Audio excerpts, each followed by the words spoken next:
Magandang hapon sa ating lahat. Magandang hapon din sa mga kasari ko, lalo na yung mga bidaha, at kami din po ay binaha din.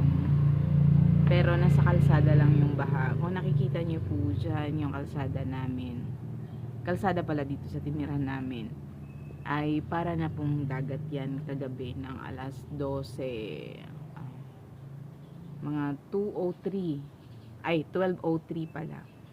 Yan po ay ang tubig ay umakyat na dyan sa hanggang sa may damo. Medyo malakas po yung ng tubig dahil nasira yung riprap. Hindi ko alam kung paano siya. Basta yung bakod ng creek nasira po yun dahil may trosong nakabunggo nun, nakatama. So nasira po yun at nasa likod lang po namin yun. Ay, hindi naman nasa likod.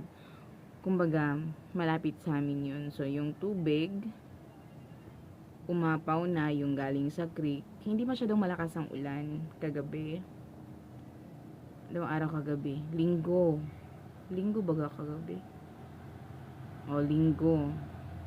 Kahapon po ay hindi masyadong malakas yung ulan. Pero, nasira nga yung creek.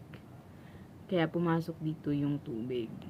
Doon po banda sa may creek, may mga bahay po doon na medyo maliit lang. Medyo maliit lang yung mga first floor, ang mga baba lang, walang second floor. Abot talaga hanggang bubong yung tubig.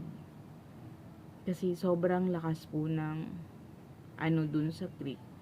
Tapos yung iba, nagulat kasi kami na may tumutunog na parang may naghihila ng bakal o plastic na nakasako. Yun pala, sumasagi yung mga basura doon sa kalsada, yun yung tumutunog. Kung nagising kami, bakit parang may naghila-hila na tao? Wala pala talaga yung naghila. Kumbaga yung agos, inanod yung mga basura, yung galing doon sa bandang itaas. Ito kasing, yung na yan, yung kalsada na yan, hanggang kanto, hanggang guardhouse. Yan po ay pababa na siya. So, yung tubig po dun sa ibandang itaas, napunta po lahat dito sa baba. Kaya kagabi, para po siyang dagat. Sa awa ng Diyos, okay naman po kami lahat dito. At humupa na rin yung baha ng umaga. Ganun lang po kabilis nung tubig, gawa po nung nasira yung creek. Kumbaga, yung creek po na yun ay mahaba po yun hanggang Laguna Bay, parang ganun. Kaya po, ganun po siya ganun po siya kataas. Ganun kabilis tumaas yung tubig. Sa mga nag-alala, sa amin dito sa Metro Manila ay okay naman. Hindi ko lang alam sa ibang parte. Basta kaming nandito sa lugar namin ay okay naman kami.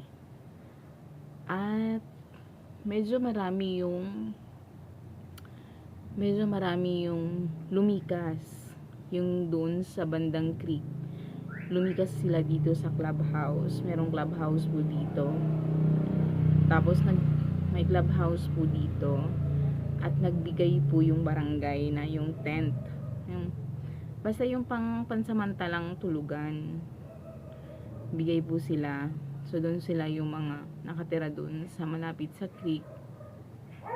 Nandyan po sila sa clubhouse.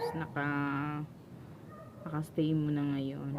At yun lang ang vlog ko ngayon.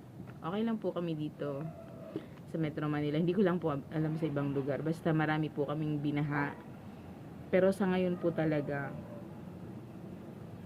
sa aming lugar, kumbaga sa amin dito sa tinitirhan namin, dito yung sikat na baha kasi doon nasira yung riprap.